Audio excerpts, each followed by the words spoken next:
Mic'd up.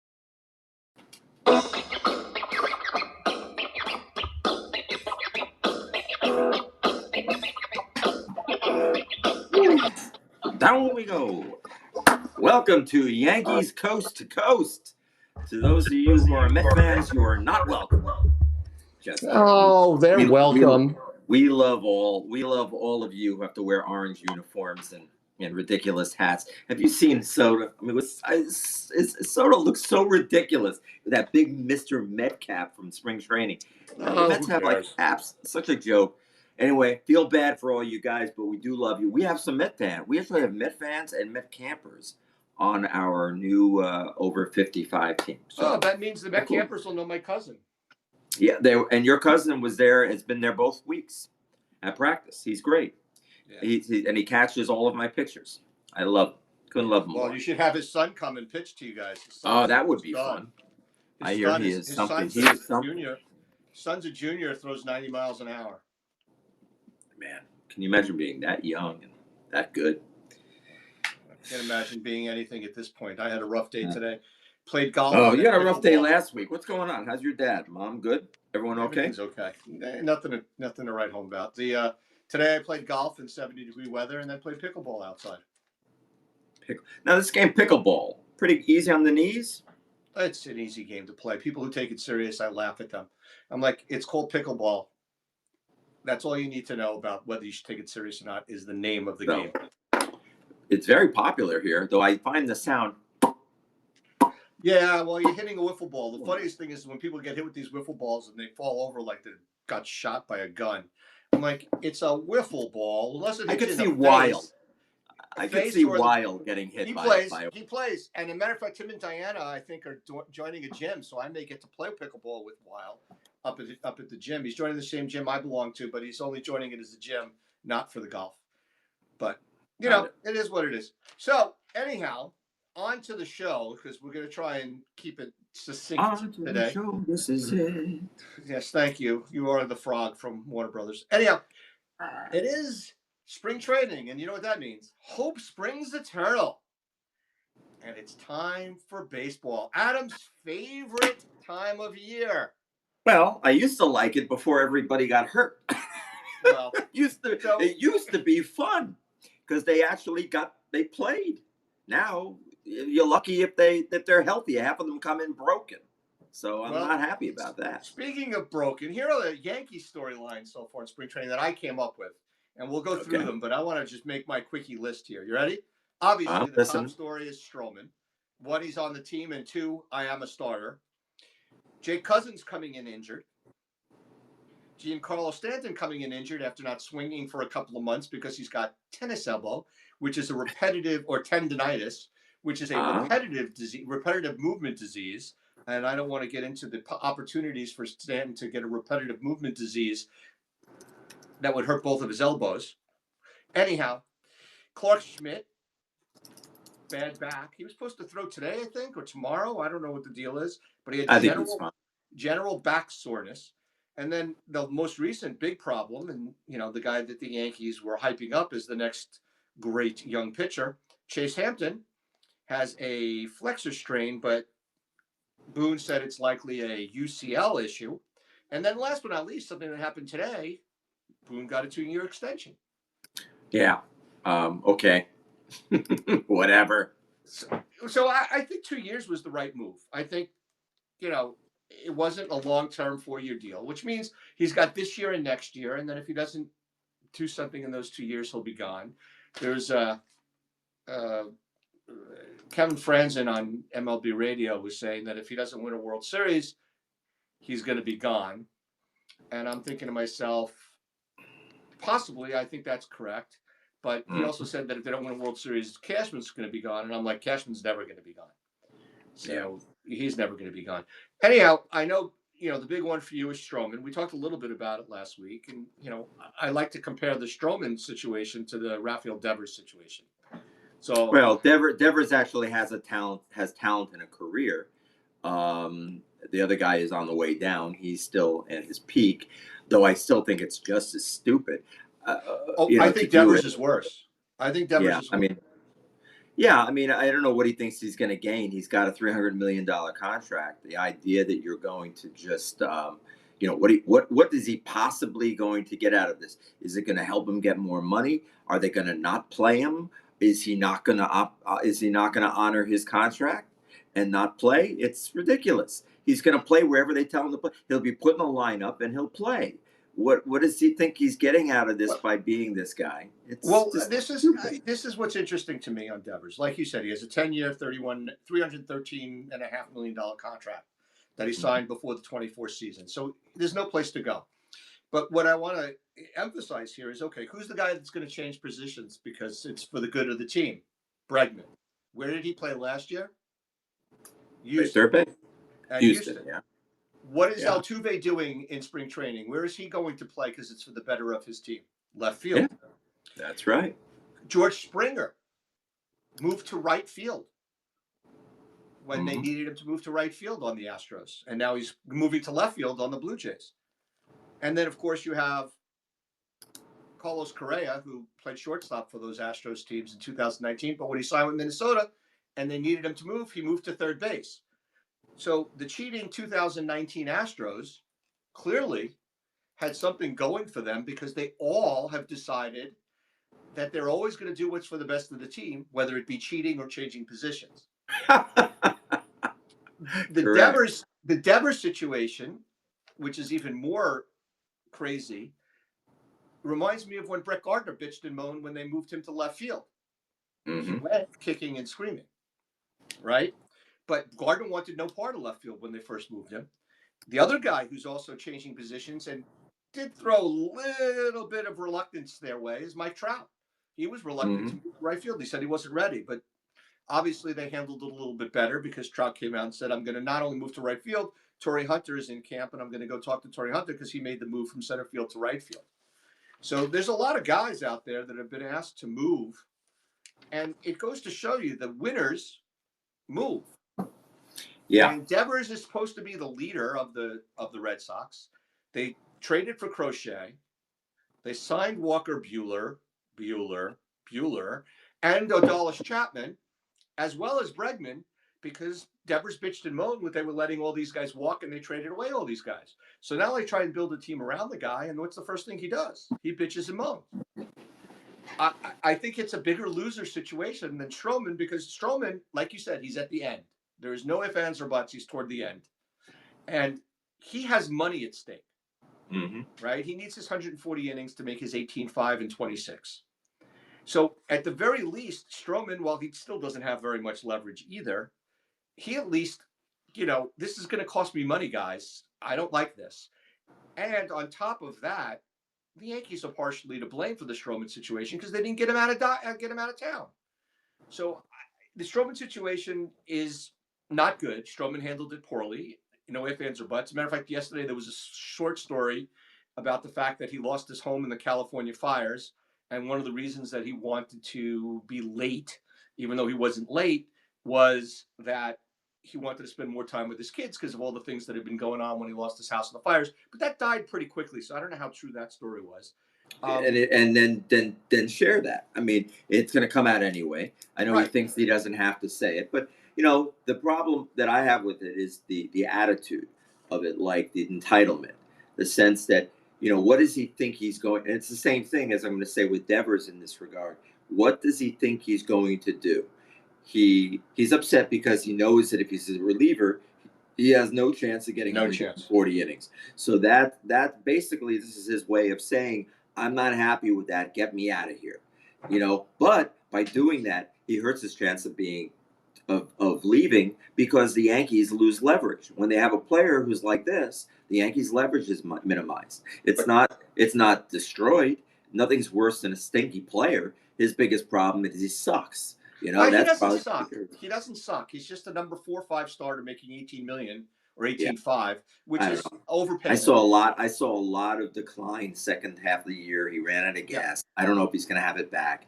I thought he was pretty awful last year in the second half of the year. But So the point is that's his big problem. The real problem the Yankees have with trading him is that they're going to have to try to sell him as a stopgap to somebody who needs pitching badly. But that's You know? what they had beforehand. I don't think that. Yeah. I think it made it a little bit more challenging for the Yankees, but that was the same problem the Yankees had a month and a half ago or at the winter meetings. Is they were going to have to sell him to somebody as a stopgap no matter what happened. Now the Yankees, after they signed Fried, everybody knew that they had to get rid of Stroman because he's not a bullpen guy. I mean, No. in all reality, he's not a bullpen guy. No, he He's throws not wrong. 60 miles He's an not hour. wrong. He has nothing. He has He's nothing not, yeah. to get. He has nothing to show somebody in that circumstance. Yeah. So that's the point. He doesn't. What are they going to do? He's going to come in. They really need a crafty guy in the bullpen right now in this day and age. The Yankees, like I said, I've been saying for the last several shows and offline and online, is the Yankees need to deal him. The Yankees need to eat $8 to $10 million this year and make a deal with the team that they trade him to and say if he's on your team at June 30th of next season, which gives the other team a month to still trade him. If he's on your team June 30th, 2026, because he vested in 25, we'll give you another $8 million Okay. to offset his salary. But you can't trade him, and he has to be on your team on June 30th next year and vest during 25, because that way the Yankees, if he's pitching well and he vests, next year he comes back, let the other team have some flexibility to trade him, in the month of July of 26. But the Yankees need to be creative here, and my feelings on creativity and Brian Cashman. It doesn't. It does. It's a non sequitur. Yeah. So I think the problem that we're going to have here is, and I'm gonna put out a point. What have I been saying for the last month and a half in every show? He's not going to be on the team. Yeah, I actually am going to say now that I believe that 50% chance he's going to be on the team. Oh, you changed. I've changed. I've been at like 50-50 for some time. I might have jumped even to 70-30 that he'll be on the team. And that's only because I think they're not going to be able to trade him and not going to want to. I think the Yankees are going. Here's what's going to happen. We're already seeing injuries. These guys are all breaking down. Their UCLs are exploding in their arm while they're throwing batting practice to their 4-year-old kids, and their arms are blowing up because they're not built to do this. This is out of control. The injuries that we're seeing are so colossal because these guys are doing things that they've never had to do before, and it's just to the point. I'd love to have Joe on the call right now, but we've been hearing this for a long time. And baseball doesn't like to talk about it. It's a dirty secret, but the guys are not built to throw 100 miles an hour 30 times a game. It's just not maybe 1 or 2 times a game, maybe 10 times a game, but 30 times a game? That's insane. Right. Look at DeGrom. I mean, little guy who throws incredibly hard, they don't last. So, the thing about this is there's too many injuries to worry about now. I think Schmidt always worries me because he never can stay healthy. I don't think this is going to be the problem. I'm not as worried about it. Backs are annoying. Their bulky backs annoy you more than anything else. I'm worried about that, but it could screw up his other mechanics, and that would then screw up his. Yeah, I mean that's right. So that's exactly right. So to me, they're not now. I don't think they're going to. It's upsetting. This is why I wish they had, because then we wouldn't be having this conversation. We'd be filling the hole with some kid. Also, can I suddenly and vastly change the subject? Just because we only have 30 minutes tonight. By the way, segues are for kids. Yeah, we're going to a new format, folks. We haven't even talked about it. We're going to shorten we decided to do 2 shows a week. One scheduled at our normal time for 30 minutes, and moving forward, we're going to go to pick up another time during the week when something cool happens. So I like that. I think it's a little more fluid, a little bit more off the cuff, a little more, just better for us. So, and better for you. But the thing is, I think that what's going to happen here is I find it very interesting that every camp, there's always the same guy. There's always some phenom pitcher that comes out of nowhere who throws 150 miles an hour. And all you hear about is how impressed they all are. And that this guy is going to be the one. They can't believe it every year. And I love it because I think the whole reason they do it is they want to trade him. Well, that's the whole thing. I mean, look at the Yankees. How many years now? they've been pushing Beater for how long now on us? And then Beater. God. And then Hasn't thrown like 7 Beater innings in 5 years. Then they pushed Will Warren on us last year, which I definitely block hook, line, and sinker. This year was Chase Hampton, and as soon as he gets hurt, they got Schlittler, which is kind of scary name to say in the New York metropolitan area. But now they're pushing Schlittler within 1 day of Hampton getting hurt. Just to go over the guys that are hurt, right? That got hurt this year. That aren't coming off an injury. So like Otani's coming off an injury. He's not coming back till June. He's not in this group. But guys who got hurt or came to camp hurt. On the Dodgers, you got Evan Phillips and Michael Kopech. On the Mets, you got Frankie Montas. On the Brewers, DL Hall, who was supposed to be their stud minor league guy coming into the rotation. He might be out for the season because they don't know what's going on with him. Trevor Rogers signed a contract and then hurt his knee in January. Alex Cobb signed a free agent contract with the Tigers. He has a right hip issue. Not to mention, non-pitchers. You got the annual Anthony Rondon issue because he's now out for the season. And I was surprised that the Cardinals are not playing in the Nolan Arenado world right now.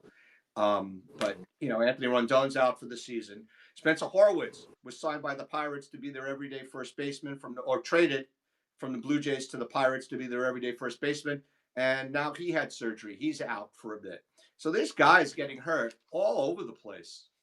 It's terrible. It's not I don't think it's the pitchers. I don't blame the Yankees. Yeah, well, because they're doing something that's but it's everybody. I don't blame, I don't think the Yankees do a good job of talking about it. Why don't the Yankees talk about this stuff when they hear that somebody's hurt before I'm sure they know about these guys. I always find it amazing. They always tell us the first day who's hurt. If you know about it, talk about it a few months earlier, so a couple of weeks earlier, so that maybe you start talking up some other guys who might be in the mix. But then you scare the hell out of the fan base. Now the whole conversation this whole week has been Stanton and now it's Schmidt. It's annoying. But these guys, they're just breaking, and I guess it's a hard game. And listen, we play every Sunday. I feel terrible until Thursday. I play.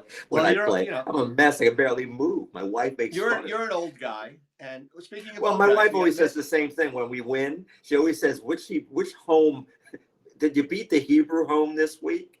My mother was in the Hebrew home for rehabbing her knee. You laugh. And that's the joke.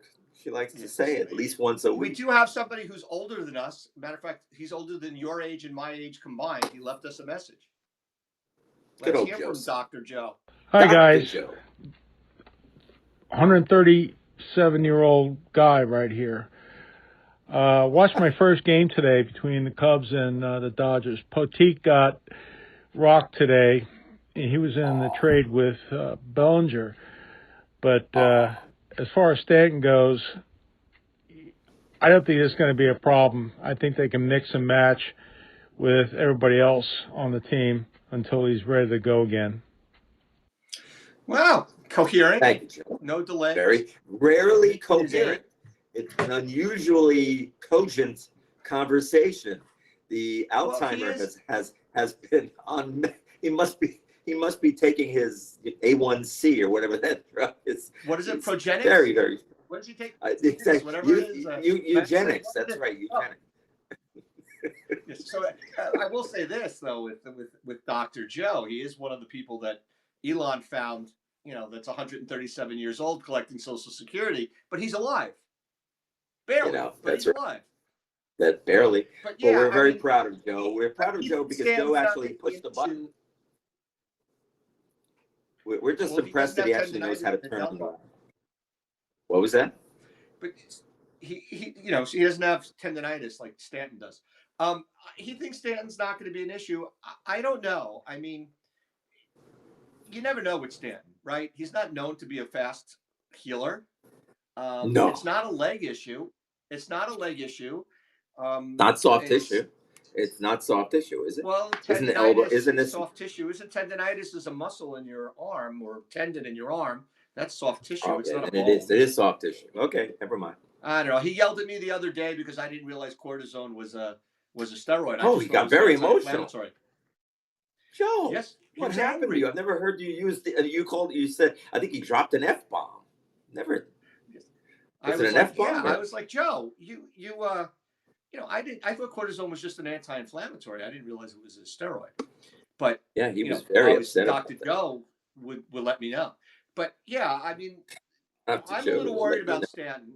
I'm worried about All right, I'll Stanton tell you because why I'm worried about Stanton. I'm going to give you my Stanton opinion. Stanton, Michael K touched upon this the other night. Stanton's going to go down for 60 games. So I guarantee he's going down for 60 days. If it happens now, it's still going to happen in July. So if he's down for a month now because he can't get himself back out on the field until May, then he's still going to have another 60-day spout. So we're looking at maybe we're looking at a 40 or 50 game year, which is very, very troubling. Now, he'll come back and hit 900 in the playoffs. It's great. But my worry about Stanton isn't that this is such a concern. It's that it's happening now. And we know it's not like others. Get the injuries out of the way. With Stanton, it's coming. It's going to happen. It's going to happen when they need him most, and it's going to be hard. You don't want to lose him twice. Once is bad enough. Twice is catastrophic for his season, and it will hurt them. It'll hurt them a lot. That's a big bat that they need. Well, here's his games played as a Yankee since 2018 when he came over, right? 158 games in 18, 18 and 19, 23 and 20, but that was the COVID year, right? So he played 23 of 60 games. 139 games in 21, 110 games in 22, 101 games in 23, and 114 last year. So he's going to play between 100 and 125 games. He's going to miss 40 games for either rest or injury. So the question then becomes, do we sit him down now if I'm the Yankees and worry about everything later? The worst thing the Yankees can do, as far as I'm concerned, would be to sit Stanton and then move Judge to DH and take him out of the outfield, especially since he's playing right field now. The other thing that would be very bad for the Yankees is if they take him out of they take Stanton out of the lineup, and instead of letting Dominguez play left field, which I still think he should be playing center field, letting Dominguez play left field, move him into the DH slot, which is be a horrible decision. But it also would tell you the Yankees don't think he can play the outfield in left field. And if the Yankees don't think he can play left field, they better trade his butt out of here before his value goes down to nothing. I would love it if he does go on the IL for a bit. Give the youngsters a chance to play by moving Bellinger around. Give a guy like Pereira a chance to play a little bit. Yeah. Give a guy like Peraza a chance to play a little bit more if he's not going to be playing third base because DJ's screwing that up for everybody. Odd. Well, Have you heard what anything about how? do. I don't want to see Grisham in the lineup every day. That's for darn sure. But that's the worst case scenario. If you are, let's just say, they lose an outfielder, and here's the problem with Stan. Stan goes down, Judge goes and becomes the DH. That's probably stupid. half the because they're going to think it's a way, but they always do that. They're going to think it's a way to cool him down, to keep him easy on his body. And then the problem is, guess who's your center fielder all of a sudden? You've got who Grisham. Plays right field at that point? Grisham. Bellinger goes to right field. Grisham goes to center field, and we've got 2 months of Grisham playing every other Which week, is why every I other think game. Pereira should be the guy. Pereira should have the chance to take the job. I mean, that's the whole thing. And even if they platoon Pereira with Grisham, lefty righty, that would be something. Grisham, he's a center fielder. He's not going to play the corner outfield slot. So we'll see what happens. Mm-hmm. Oh, look, here we go. Joe Ostie. It looks like he cursed, and his comment is in yellow, but we're going to try and play it. I think he forgot.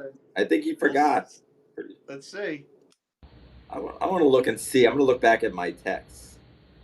No, Ostie got. By the way, I never use the F word to describe Mike, and I use dumbass. We always do. And if I remember correctly, Adam, you agreed with me. So there. That's not true. That's I not true. absolutely agree. No, he's right. I agree. I agreed with him that I am a dumbass. No. Not Here, we're going to go back and look at a little this. harsh. All right, I'm looking up dumbass. I am a dumbass, but that was not one of the things I was a dumbass about. All right, the funny thing about dumbass is that I actually have it here. I have it too, but I'm not looking in text. So I want to. Here it is. Okay. This is too funny. So yeah, he said I was a dumbass. He definitely called me a dumbass. All right. I said I'm a dumbass. Just ask my wife; she'll tell you. Here it is. He said. You're doing well here. Let's go. I don't know where it is. I'm wasting our time. Yes, you're just wasting our time. Cortisone is a steroid, dumbass. All right, cortisone shots not preferred over steroids. Either way, he does not heal quickly. And you went, cortisone is a steroid, dumbass. And he said, didn't know that. Thank God. Why so angry, Joe? And he said, I know you're 137, but your senility, it's never prompted anger. That's what I wrote to him. And then I said, and then you went, I'm not angry. Sorry it came off that way. Probably some dementia setting it at 137. I said, no, you're right on the dumbass, Joe. All good. No dementia there. But didn't I agree with him that I was a dumbass right after that? I thought I agreed. So I love I'm that not we're going to argue reading. with him. This is how bad this show is going. We're talking. What? I've been called a lot worse by a lot better people. This is true. This is absolutely true. So listen, Joe, great point. Always helpful. We love you. What about our friend Tyrone? No, we can't play that one. Why? It's got nothing to do with anything. It sounds like Tyrone butt dialed us. So, Tyrone Let's play it just I for really fun. want to hear about Come his on, sister's I agony. love that stuff. I love the little fun moments that we can make fun of. Go ahead, let's play. Go ahead, play it. I played it already because I was like, "What is that?" All right, so today I have my sister agony. All right, here we go. What else today? All right. You know, What's your favorite shoe game? Undoubtedly the smartest guy we've talked. Well, he's the most mature. What's Clearly right the now? most mature guy. All right, let's stop. Bye, Tyrone. Thank you. Thank you. I don't even know anybody. I know one guy named Tyrone, but I don't know. And can you tell me how he did it? How do you make that mistake? He has to have the app open. He has to have, and then he has to actually push down. He has to hit the record button. Think about this ridiculousness of this process. Half the people that we know, and probably 90% of the people, are incapable of doing this by volition. and this kid, who we don't know, by mistakenly butt dialed our live button. Yes, way to go! I gotta like Tyrone. So anyhow, the only other thing that's left to talk about is what do you in our last 2 minutes. What do you think about the Boone extension? Whatever. Give him his 10 years, and then they'll just, they seem to have this thing about 10 years, and I don't know why they have this thing. Listen, he does fine. Is he a great mind out there? Does he do amazing things that just awe-inspire? But who does anymore in this game? It's all run by we always talk about it's all run by the front office anyway. So who cares? Get a guy in there who's relatively nice looking. He looks good on camera. He has his bottle of water with him every time. He always 2 watches. He's got 2 watches. I love he's always got his little notes. I love his little crib sheets. He comes in and he's just like, and he looks happy, And when he's not, he's not. Do I love the work? No. Do I love the body of work? No. Do I like the outcome of the seasons? I think he does win a lot of games, or they win a lot of games for him. They just don't win ones that we really want them to win. But that's, they seem to feel it doesn't matter. Like I said, 2 years seems like the right amount. There's really no managers out there not that we're experts on the field, but it's not like the Yankees have anybody coming up through the system that can manage or anything like that. If they wanted to hire Mattingly, that would be a good hire to me. But maybe a Walt Weiss. But Well, you know what's going to happen with Mattingly, right? Mattingly will be the first manager after Cashman retires. When Cashman either leaves or goes up, then he'll bring because he's always said that he'll be the one. He'll be vilified for the rest of humanity if he fires Don Mattingly. Can you imagine? So yeah, maybe that's it. But he does I a think crummy job. I think Mattingly is their next manager. I could see that if he doesn't have another job. Mattingly is. Well, right now, he's the bench coach in Toronto still. Yeah, and that's a nice step, a quick step into a management job. So I don't know. I think that'll happen. I don't care. I just call somebody out this season. Now that you've got your long-term lease here, you know, call out your players once. Don't let Glaber happen again. No more Glabers. He enabled Glaber for so long that Glaber's now going to. I guarantee you, they're not happy with already his defense in Detroit. No, And well, their other choice is Javi Baez over there, and they're certainly not happy with Javi Baez. Yeah. So anyway, I think we're done. Yes, we all put a fork in us. Good show. I like short and sweet. I'd love to know if people feel the same. So, well, Joanne's always complaining you're so quick. Anyhow, I will say to everybody, stay out of trouble, or at least don't get caught, because it's more fun that way. And we'll speak to you as soon as next Thursday or earlier. And remember, YouTube. We're on YouTube. Yes, you can YouTube find channel. Mike spends like at least 30 hours a week putting us up on. Hey, we get 300 views on YouTube. We're increasing. Keep it up. Brittany's got to keep posting. We're almost up to Britney Spears now. We're almost as popular as soon we're on our. I got to tell you, we're only getting bigger and better. It's impressive. You're doing a good job, man. I'm Thank losing you. weight. Goodbye. Bye-bye.